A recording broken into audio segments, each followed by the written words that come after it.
आप 100% क्रॉस करेंगी। माइंड की ऊर्जा निकलने दीजिए ना, और भी है समाज में बहुत सारे कार्य, वहां लेके जाओ ना, फिर देखो तुम्हारा ये भी काम अच्छा होगा और वो भी काम अच्छा होगा।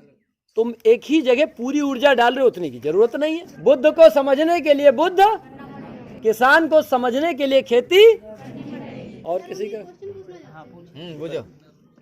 सर जब हम किसी भी सब्जेक्ट को जब हम याद करते हैं फिर 2-3 दिन तब याद रहता है, फिर हम डिलीट हो जाता है। बैठ जाइए बेटा। भूलते क्यों है कोई चीज, उसका कारण मैंने आपको बताया, मन के अंदर फंसाव। जैसे आपने कभी नाली देखी है, तो नाली चलती रहती है, तो किसान क्या करता है, जाके नाली को। ऐसे ही जब आप जो पढ़ाई कर रहे हो ना, उसके सिवाय जो दिमाग में चीजें चल रही, वो किससे जाएगा, जब मन का भय खत्म होगा। ऐसा ना हो जाए हम कोई काम कर रहे हैं, मन के अंदर भय, कहीं ऐसा ना हो जाए कि हम फेल हो जाएं, कहीं ऐसा ना हो जाए हिस्ट्री याद कर रहे हैं ज्योग्राफी कम हो जाए, कहीं ऐसा ना हो जाए अंग्रेजी में कम नंबर हो जाए। होता है ना ये मन के अंदर, बस इस कारण से। लेकिन नहीं, लक्ष्य है अंग्रेजी हम पढ़ रहे हैं तो परीक्षा के लिए नहीं पढ़ रहे हैं, अपनी नॉलेज के लिए पढ़ रहे हैं। उसके लिए थोड़ा सा क्या आपको एकाग्र चित्त, जैसा कि सर ने बताया, इसी पे बात ही हो रही है कि हमको लक्ष्य भी पाना है, तो मन को क्या करना पड़ेगा, लक्ष्य तो तभी हम स्वस्थ मन ही तो सही रास्ता पाएगा। आंखें हमारी अंधी हैं, हम झाड़ में घुस जाएंगे। तो लक्ष्य भी पाने के लिए हमारा माइंड क्या होना चाहिए। और अगर आपने लक्ष्य सोच भी लिया और मन बुरी व्यसनों में लग रहा है, पहुंचोगे। तो केवल आपको काम किस पे करना है, मन को। या और किसी का कोई प्रश्न हो जरूर बताएं। सर हमने देखा समाज में जैसे कुछ लड़कियां होती हैं या सर कुछ लड़के होते हैं, जैसे कुछ से जैसे कोई बात किसी भी मैटर या किसी भी चीज को लेकर की जाए तो सर कुछ नहीं रोते हैं, लेकिन कुछ उस बात को सुनकर ही रोने लगते हैं। ऐसा क्यों होता है और इसका निवारण क्या है? यानी किसी बात को सुनकर कुछ रोने लगते, कुछ को ज्यादा फीलिंग होती है, कुछ को कम फीलिंग अच्छा होती है। अच्छा। आपने सुना होगा जनरली ये बात, मैं नई बात नहीं बता रहा हूँ। आपके घर में मैं मोबाइल लेके आया आपको गिफ्ट देने के लिए कि कृपया ये ले लीजिए, आपने ले लिया, तो कहाँ गया वो? वैसे तो हमारे पास गया, लेकिन सर जी आपके पास गया बस। यानी वो गिफ्ट आपने लिया इसलिए वो आपके पास चला आया, परंतु मैंने दिया और आपने उसको नहीं लिया, वो कहाँ गया? आपके पास। अब समझिए, कोई ऐसा व्यक्ति जो आपके बारे में ऐसी बात कहता है क्योंकि वो आपको अच्छा नहीं लग रहा है। कंडीशन यही है ना कि हमें ये बात बड़ी बुरी, दिल को बड़ी आहट पहुंची।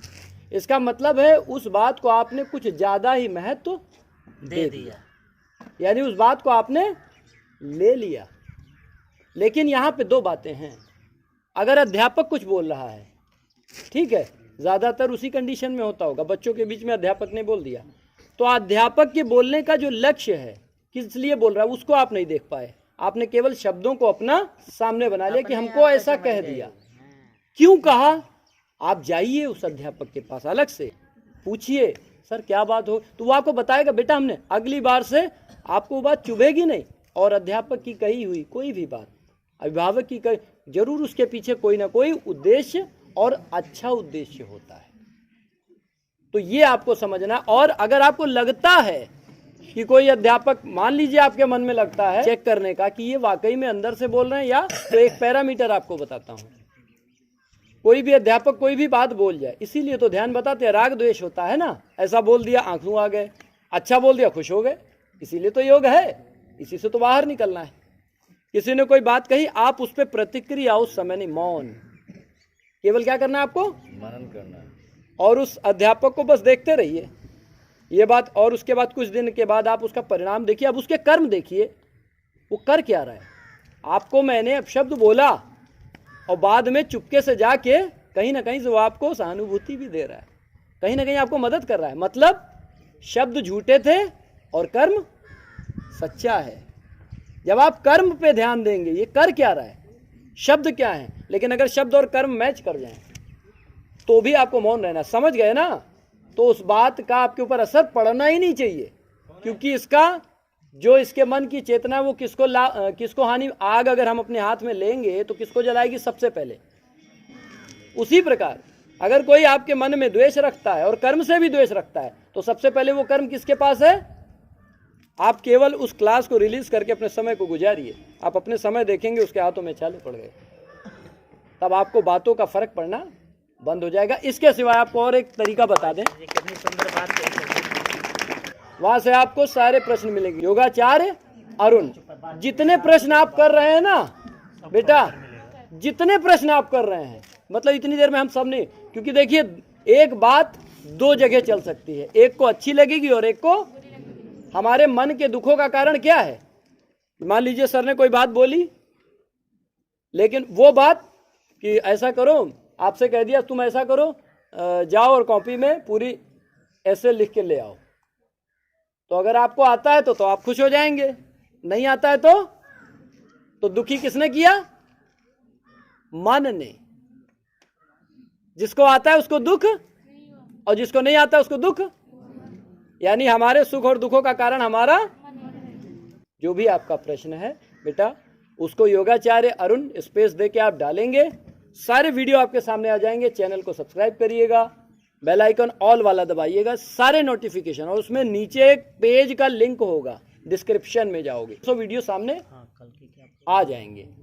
उसमें सारे, वहां पे आप अपने प्रश्न भी लिख सकते हैं। मान लो आप फंसे हो, कमेंट बॉक्स में अपना प्रश्न आपने लिखेंगे तो उसका उत्तर आपको वहां पे वीडियो के सहारे फिर दे दिया जाएगा। और कुछ बच्चों, एनीथिंग मोर? गुस्सा गुस्सा आ जाता है, क्रोध, क्रोध। आपने क्रोध का प्रश्न किया है। चलो बताया जा रहा है, आपका समाधान हो जाएगा, बताइए। वैसे क्रोध के कारण अपनी कंडीशन होते हैं, वो तो मैं जान नहीं सकता, हर व्यक्ति की अपनी अपनी कंडीशन होती है। तो क्रोध का कारण है कि कहीं ना कहीं, फिर ध्यान से सुनिएगा, हैं बहुत से, फिर भी मैं आपको बता रहा हूं। जैसे मैं यहां बैठा हूं, आपने बुलाया तो मैंने शायद अपने आप के लिए कोई अलग इमेज मेंटेन कर ली है कि मैं कुछ विशेष हूं, समझिएगा। वो परिवार हो सकता है, पद हो सकती है, प्रतिष्ठा हो सकती है, वो हमारा रूप हो सकता है, वो हमारा कोई भी ऐसी विशेषता हो सकती है जो सबसे अलग है। और जब उस पर कोई भी, याद रखिए, जब आपका उससे चिपकाव होगा और जब कोई बोलेगा मैं तो बहुत बड़ा योगाचार्य हूं, मैंने तो ये आयाम प्राप्त कर लिए, अब कोई मुझे बोले तो ये मेरा मन स्वीकार नहीं करेगा। अगर आपने, ठीक है योगाचार्य मनुष्य ही तो करता है, क्या फर्क है इन दोनों में? फर्क क्या है जब ये बात जानेंगे। क्या कहा? हमारे संतों ने बहुत कुछ कह दिया है, उसको आप जब पाएंगी, यह तट वह तट एक है, एक प्राण दुई गात।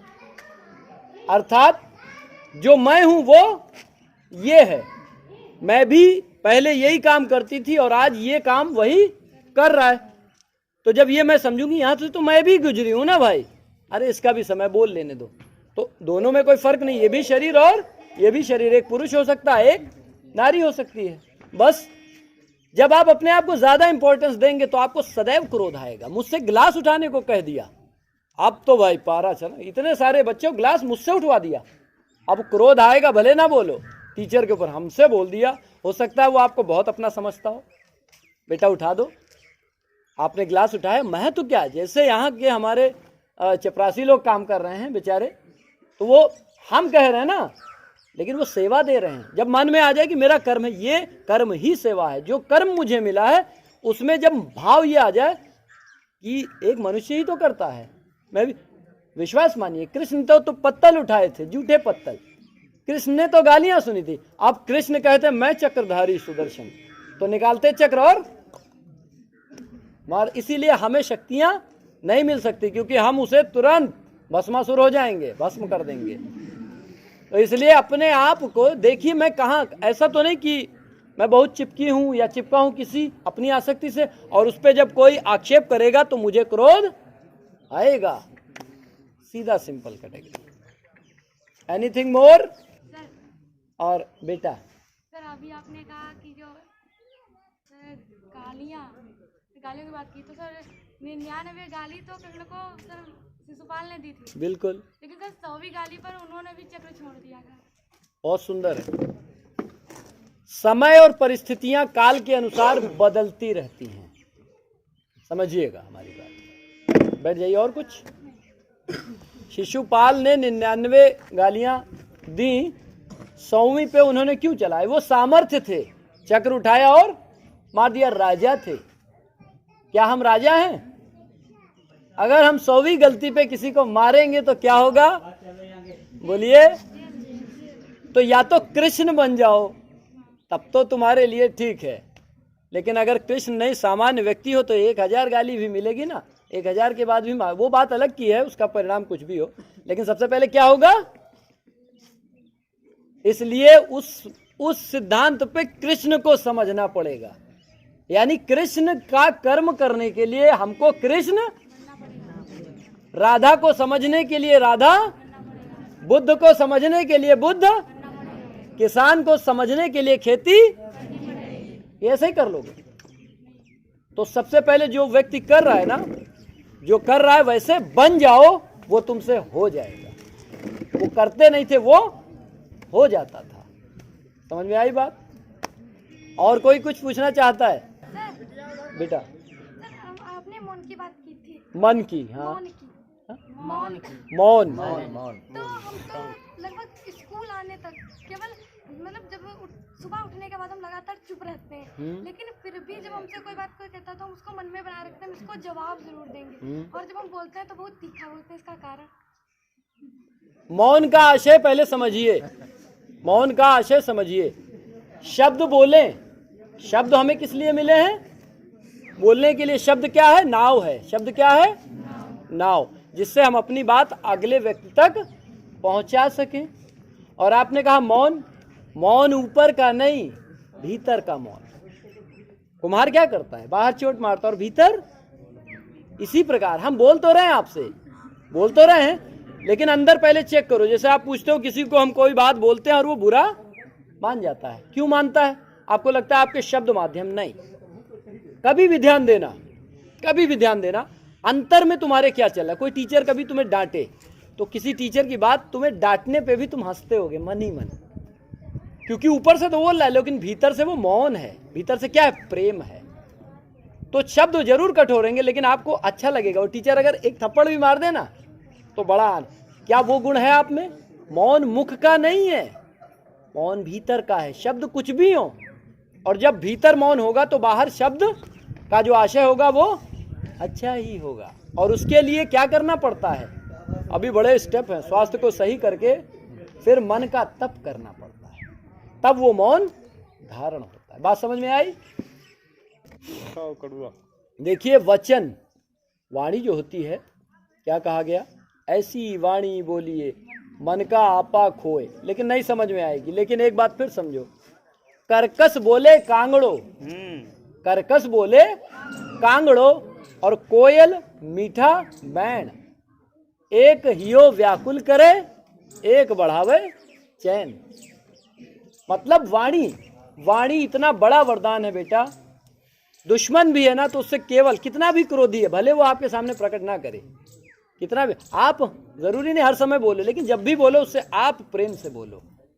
तो ये कोयल की बोली, ये बोली आपका प्रभाव आपके जीवन में बहुत बड़े लक्ष्यों को प्राप्त कराए। कम या ज्यादा किसी को नहीं आते। वाणी बताती है कि आपके अंदर योग्यता कितनी है। तो वाणी आपको बहुत ऊपर तक पहुंचा सकती है और बहुत नीचे ले जा सकती है। हम वाणी की ही तो यात्रा कर रहे हैं यहाँ तक। खड़े हो। सोनी कौन है?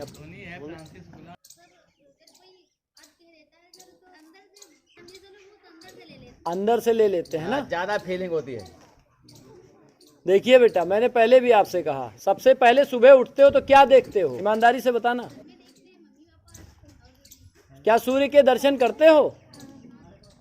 सबसे पहले सूर्य, यानी सूर्य को जब आप महत्व दोगे तो आपको सूर्य दिखेगा, बाकी सब नहीं दिखेगा। इसी प्रकार बेटा, आपको जो कठोर वाणी है उसको महत्व नहीं देना। आप महत्व उसको दे रहे हो जो कठोर वाणी है, यानी उसको कहीं ना कहीं अपने भीतर बिठा ले। और आप अपेक्षा कर रहे हो ये अच्छा ही बोले, तो कौवा कभी काँव काँव छोड़ेगा? अब हम रोए बैठ के कि कौवा तो काँव काँव कर रहा है ना? तो हम ध्यान किस पे दें? हमें ध्यान किस पे देना है? कोयल पे। और जो बुराइयां हम क्या करते हैं, अपनी बुराइयां हम क्या करते हैं? यहाँ क्या कोई ऐसा है जो अपनी बुराई बताएगा? उसको ये अपने जीवन में करना है बेटा। कोई अपशब्द बोल रहा है उसको हमको महत्व, लेकिन इसका बेटा अभ्यास होगा, सोचने से नहीं होगा। मैंने पहले भी बोला, धारण करे सो धर्म है वरना कोरी बात, सूरज उगे प्रभात है वरना काली रात। आपको मैंने अभी बताया, चैनल पे जाइए, उसमें विधि दी हुई है। डेली 10 मिनट बैठिए, फिर देखिए जीवन में क्रोध पे, अपने अंदर की वृत्तियों पे कैसे धीरे धीरे बेटा अंकुश लगेगा।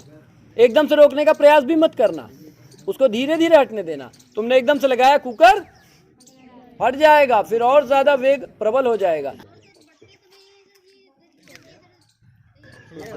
अर्ध कपारी, सुनिए बेटा, एकदम गुड़ पे ले जाते हैं तत्वों का ज्ञान। हमारा शरीर 5 तत्वों से बना है, उसमें अग्नि भी है ना हमारे शरीर में। अब आप कहोगे अग्नि दिखती तो है नहीं, है क्या? हमारे अंदर जो पीड़ाएं शरीर में उठती हैं, मन में उठती हैं, वो अग्नि अग्नि एक ऊर्जा है। क्या है? पानी ज्यादा बांध पे लगाते हैं, बाढ़ आती तो बांध को क्या करता है? तोड़ देता है। लेकिन अगर धीरे से उसमें रास्ता बना दो तो नहरों में, और वो क्या करता है? खेतों को। लेकिन अगर एकदम से बाढ़ आ गई और बांध पे पूरा ठोकर मारा तो बांध और सारे खेत गांव के गांव। इसी प्रकार बेटा हमारे मन में ये सबकी प्रॉब्लम है कि नहीं है? ये प्रश्न जो है ये सबका है। आपके मन में जो तनाव की, चाहे जैसे भी, वो गर्मी बढ़ी तो रही, मान लीजिए नंबर के लिए है या कोई काम करना है, मुझे करना है, तो अग्नि, आप अपने मन को क्या कर रहे हो? टेम्परेचर बढ़ा रहे हो, तो अग्नि अंदर रुक गई। तो आप जब ध्यान में, योग में बैठेंगे तो वो अग्नि क्या होगी? रिलीज होगी। तो आपको ये जीवन में समझ में आएगा, नंबर लाना बहुत महत्वपूर्ण काम नहीं है। मैं तो बेकार नंबरों के पीछे भाग रही थी, जैसे बंदर डाल के पीछे लिए लटक रहा है, एक दिन टूटती है और झम से। ऐसे ही अगर आप परीक्षाओं के लिए ज्यादा परेशान हो रहे हैं, एक दिन वो डाल टूट जाएगी। क्योंकि कितने दिन पढ़ोगी? 2 साल, 4 साल, 10 साल, उसके बाद फिर पढ़ोगी। डाल टूट गई तो उसके लिए क्या करना पड़ेगा? आपको कोई ऐसी डाल पकड़नी पड़ेगी, इस ऊर्जा को सही जगह। तो आप पढ़ाई में विश्वास मानिए, सारी ऊर्जा पृथ्वी को हम नचा सकते हैं, और किताबों में हमने सारी ऊर्जा डाल दी है। इसका मतलब ये नहीं पढ़ना है, एक भाग काफी है। थोड़ा सा 1 घंटे बैठे आप करके देखना, थोड़ी देर जो चीजें बताई गई, एक कोई भी चीज आपने अपना ली, थोड़ी देर कॉपी पढ़ेंगी, 18 घंटे का आपके दिमाग में, क्योंकि माइंड आपका ऑलरेडी, आप जान रही हो मैं पढ़ सकती हूँ, इसीलिए तो सोचती हूँ 90%। तो दिमाग को तनाव देके और भी कार्यों में मन लगाइए। घर में ध्यान दीजिएगा मेरी बात, घर में खाना है बढ़िया से बनाइए, बढ़िया सेवा करिए, आपकी सारी पीड़ाएं खत्म हो जाएंगी। इसके बाद एक बहुत बहुत बढ़िया सज्जन लड़की है, और वो भी पढ़ने में बहुत होशियार है, वर्तिका नाम है उसका। वो भी आपसे कुछ प्रश्न करेगी। हाँ बेटा बोलो। बोलो बेटा, अपने बारे में कुछ पूछना चाहती हो? कटा दो। आराम से बेटा, कोई दिक्कत नहीं। बेटा बोलो, क्या नाम है आपका? वर्तिका, किस कक्षा में है आप? हाँ बेटा, कोई समस्या रहती है? चलो बैठ जाओ, हम समझ गए।